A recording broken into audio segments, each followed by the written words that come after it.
बिहार की राजनीति में हाल ही में रोहिणी आचार्य से जुड़े विवाद ने नई बहसों को जन्म दे दिया है।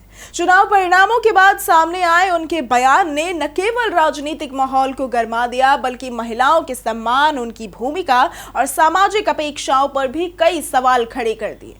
इसी बीच एनडीए के नेता लगातार इस मुद्दे पर प्रतिक्रियाएं दे रहे हैं। गायघाट से जेडीयू विधायक कोमल सिंह ने महिलाओं को लेकर बड़ा बयान दिया, जिसमें उन्होंने बेटी और बेटे को समान सम्मान देने की बात पर जोर दिया। कोमल सिंह ने कहा कि महिलाएं भले ही कोमल होती हैं, लेकिन वे किसी भी तरह से कमजोर नहीं हैं। बिहार की बेटियों में आज नई ताकत का संचार हुआ है और उन्होंने दावा किया कि महिलाओं के सशक्तिकरण, रोजगार के अवसर बढ़ाने और सुरक्षित माहौल देने की दिशा में एनडीए सरकार ने महत्वपूर्ण कदम उठाए। उनका यह मानना है कि बिहार की लड़कियां आज अधिक आत्मनिर्भर और सक्षम हो रही है, जिसका श्रेय सरकार की जनहितैषी नीतियों को जाता है। विधायक ने इस मुद्दे को और आगे बढ़ाते हुए कहा कि चुनाव के दौरान उन्हें भी अनेक अपमानजनक टिप्पणियां सुननी पड़ी, लेकिन उन्होंने हिम्मत नहीं हारी। उनका कहना है कि घर में बेटा हो या बेटी, दोनों को बराबर सम्मान मिलना चाहिए और बिहार की जनता ने हमेशा बेटियों को मान सम्मान दिया है और इसी का परिणाम है कि आज प्रदेश की कई बेटियां चुनाव जीतकर सामने आ रही हैं।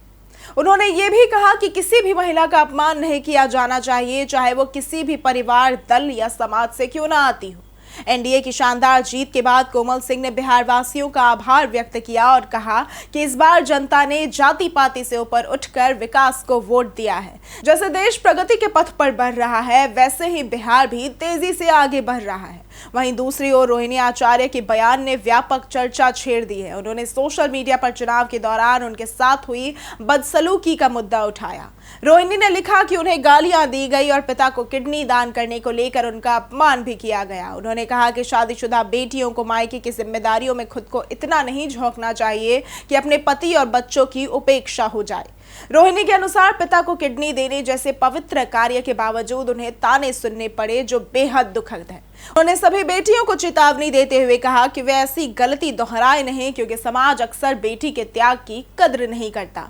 इन दोनों बयानों ने बिहार की राजनीति में नई गर्माहट ला दी। एक तरफ महिला सशक्तिकरण की बातें हो रही हैं, वहीं दूसरी ओर राजनीति और समाज में महिलाओं के प्रति संवेदनशीलता की कमी भी उजागर हो रही है। यह विवाद स्पष्ट करता है कि अब समय आ गया है जब महिलाओं के योगदान, त्याग और सम्मान पर खुलकर बात हो और समाज में सकारात्मक बदलाव लाए जाए। अगर आपको आज की ये वीडियो पसंद आई हो तो इस वीडियो को लाइक करें, ज्यादा से ज्यादा शेयर करें और हमारे चैनल को सब्सक्राइब करना ना भूलें। आज के लिए सिर्फ इतना ही। वीडियो हमारे साथ बने रहने के लिए धन्यवाद।